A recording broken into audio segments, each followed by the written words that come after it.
yang kemudian lebih populer dengan sebutan buku-buku komik. Banyak cerita-cerita wayang yang diterbitkan membuat komik-komik yang menarik berdasarkan legenda cerita-cerita Melayu.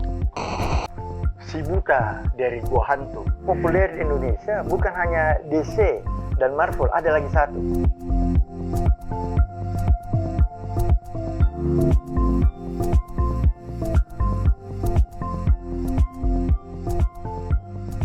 Di samping buku-buku yang sudah saya sebutkan tadi, saya pun ada menyimpan buku-buku yang dikarang oleh penulis-penulis Kota Makassar. Antara lain ada kumpulan syair dari Rahman Arge, Arsal Al-Habsi. Nah, ini juga ada buku puisi dari Udin Palisuri.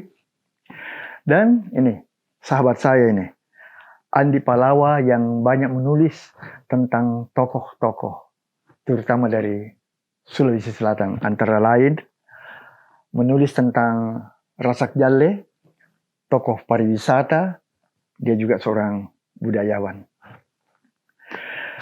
Nah, tapi sebelum perang, sudah ada penulis-penulis yang membuat syair, membuat pantun-pantun di Kota Makassar ini. Nama yang paling populer, Ho Eng Ji, yang telah menciptakan lagu Ati Raja, Dendang-Dendang, Sailong, dan lain-lain dan sebagainya. Ho Eng Ji adalah seorang pemuda turunan Tionghoa. Kalau di Makassar disebut sebagai, kalau laki-laki itu babak-babak. Kalau yang perempuan disebut nona-nona. Jadi dari babak-babak ada Ho Eng Ji. Kemudian dari nona-nona ada Nona Bungko. Nona Bungko ini juga menulis pantun, menulis sajak-sajak yang ditulis dalam bahasa Makassar. Antara lain, Niat ninjo antumae, kelong-kelong na inona, inuna bungko, paretongi kelong-kelong. Nah. Kelontena pamarina, kelontena lak busukna, boleh riati, nanera lalansokna. Itu kata Nona Bungko. Tapi yang unik, sahabatku sekalian, adalah Baba Ambanciong. Ini Baba Ambanciong di sini tercatat lahir pada tahun 1910 dan meninggal pada tahun 1938. Nah, yang unik dari Ambanciong ini adalah ketika dia menulis pantun, menulis syair, kita belum mengenal apa yang disebut sebagai bahasa Indonesia. Kita lebih akrab menyebut apa yang bahasa yang kita pakai itu adalah bahasa Melayu. Nah, di sini kita lihat ada kata pendahuluan dari Ambanciong dalam kumpulan sajaknya ini. Kata Ambanciong, melihat gemarnya penduduk Kota Makassar dan sekitarnya dengan nyanyian-nyanyian Melayu telah membuat saya ketarik buat turut mengarang pantun Melayu yang kiranya lebih sempurna dan menarik. Apa sebab saya bilang begitu? Ialah lantaran pantun yang saya karang bukannya Melayu 100%, tetapi separuh bahasa Melayu dan separuh bahasa Makassar. Nah, ini uniknya di sini. Selanjutnya Ambanciong berkata begini, saya sengaja atur begitu rupa oleh karena mengingat kita punya bahasa Makassar sendiri, tidak kalah halusnya, sedapnya, dan bagusnya bila mau dibandingkan dengan pantun bahasa Melayu. Ayo kita dengarkan ketika Ambanciong berpantun. Pisang emas unti bulaeng, pisang raja unti karaeng. Saya harap nona karaeng, jangan cinta tau maraeng. Batuan nanjo inaki melepilei. Kemudian, jalan-jalan ke Patingaloang, lihat ikan lalang katoang. Kalau ku ingat Ripirangan Loang dengan si Nona si Pamempuang. Sangat romantis. Sangat romantis. Ada lagi seorang pengarang, seorang budayawan, seorang sastrawan yang sudah menarik perhatian saya sejak tahun 60-an ketika mendengar namanya. Karena apa? Dia adalah orang Jeneponto. Dia adalah seorang pejuang dan nasiblah yang membawanya menyeberang ke Singapura dan ke Malaysia. Pada tahun 90, kalau saya tidak salah ingat, saya beruntung bisa bertemu dengan beliau di Perpustakaan Negara di Kuala Lumpur. Dia adalah Arenawati yang banyak sekali mengarang cerita-cerita, mengarang novel, bahkan menerjemahkan beberapa syair. Ini antara lain ada syair perang Cina di Monterado, dan pernah mengadakan penelitian tentang tulisan-tulisan sebelum perang di Nederland. Arenawati ini adalah namanya sebagai penulis, dan dia diangkat sebagai sastrawan negara di Malaysia. Saya memiliki beberapa novelnya, antara lain ini ada Turina, ada lagi beberapa yang lain, nanti saya cari. Ketika buku ini diberikan kepada saya, buku ini baru dalam persiapan untuk dicetak. Jadi ini baru contoh, baru draftnya. Ditulis oleh Andi Hasan Mahmud. Beliau itu adalah bangsawan yang ada pertautan di Goa, di Bone, dan di Wajo. Yang menarik dari buku ini adalah judul dari buku ini sendiri, yaitu Silasa. Silasa itu yang dijadikan judul dalam buku ini adalah kata bahasa Bugis yang maknanya mencakup seluruh pengertian dari kata-kata layak, patut, dan baik. Judul ini dipilih oleh karena buku ini berisi ajaran yang diangkat dari perbendaharaan filsafat Bugis Makassar. Buku ini sangat bagus. Meskipun terjemahannya mengarah ke terjemahan bebas, tetapi penyusun berusaha sejauh mungkin mendekati terjemahan langsung agar tidak mengaburkan pengertian pokok sehingga tidak luput dari kejanggalan-kejanggalan. Kemudian buku ini juga dilengkapi oleh kata sambutan dari gubernur pada waktu itu, Pak Ahmad Lamo. Kemudian ada kata pengantar dari Dr. Randes Andi Abu Bakar Punagi sebagai Kepala Perwakilan Departemen P&K Provinsi Sulawesi Selatan.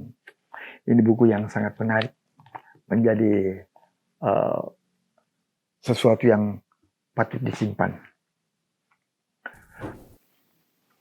Ada lagi penulis yang unik dari Makassar. Dia adalah seorang profesor, seorang ahli hukum, seorang guru karate ban hitam,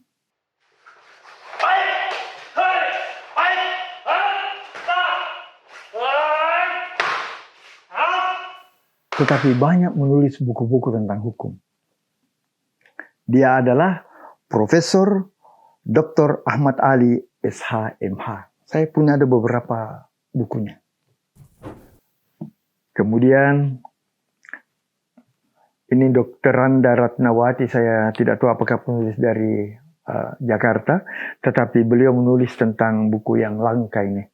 Pahlawan Nasional Robert Walter Monginsidi.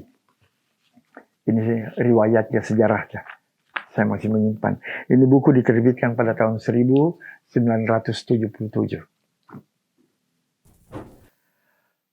Nah, berbicara tentang hari ulang tahun Kota Makassar, sebelum bulan November itu, penetapan hari ulang tahun Kota Makassar itu adalah pada tanggal 1 April. Alasannya karena pada waktu itu terbentuk pemerintahan zaman Belanda, dulu disebut Hamente. Nah, ketika Kota Makassar berusia 50 tahun, diterbitkan buku kenang-kenangannya. Nah, saya punya catatannya ini. Di sini Jadi buku ini diterbitkan pada bulan April tahun 1956. Nah, waktu itu Kota Makassar berusia 50 tahun. Nah, pada buku ini ada catatan-catatan siapa-siapa yang pernah menjadi wali kota, siapa-siapa yang pernah menjadi tokoh-tokoh di pemerintahan kota. Nah, ketika buku ini diterbitkan, wali kota Makassar itu adalah Ahmad Dara Syahrudin. Beliau itu adalah orang Minangkabau. Unik. Kemudian di sini ada juga ditulis nama-nama jalan, nama jalan dulu, nama jalan sekarang. Kemudian ada tertulis nama-nama restoran, nama-nama toko, pengusaha, dan lain-lain. Ini mungkin suatu ketika kita akan berbicara tentang bagaimana Makassar 50 tahun yang lalu. Nanti kita carikan waktu yang cocok untuk itu. Sahabatku, Kota Makassar ini sejak tahun 50-an sudah punya banyak toko buku. Antara lain, yang terbesar adalah toko buku yang terletak di Jalan Karibosi. Yang satu bangunan dengan percetakan. Dulu kami menyebutnya sebagai toko buku Drukkerij, peninggalan zaman Belanda. Itu sangat besar. Kemudian ada toko buku Assagaf di Jalan Diponegoro. Tetapi toko Assagaf ini hanya menjual buku-buku keagamaan dan minyak wangi yang datang dari Tanah Suci. Ini adalah milik keluarga Assagaf. Selain itu ada juga toko buku Fausia yang juga menjual buku-buku agama di Jalan Nusantara. Di Jalan Sulawesi ada toko buku Anda. Itu yang seingat saya. Di Jalan Osman Jafar ada toko buku RB.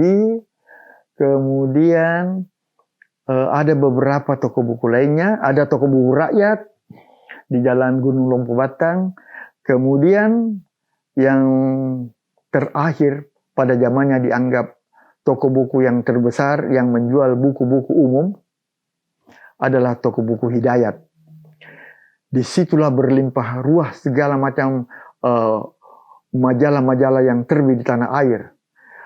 Berlimpah ruah komik-komik yang terbit di luar negeri maupun di dalam negeri.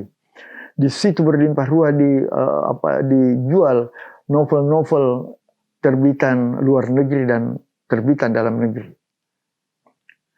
Toko buku Hidayat itu mulai buka pada tahun 1957. Kemudian ada lagi toko buku ABC. Ini toko buku ABC di samping menjual buku, juga menjual piringan hitam. Disitulah untuk pertama kali saya mendengarkan lagu The 12 of Never yang dinyanyikan oleh Johnny Mathis. You ask how much I need you. Must I explain? Mungkin ada di antara sahabat-sahabat yang ingin menambahkan lagi toko-toko buku yang masih diingat yang sudah ada tempo dulu. Silakan Anda tambahkan lagi.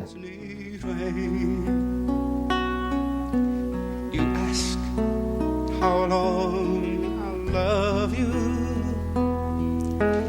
I'll tell you true until the 12th of never.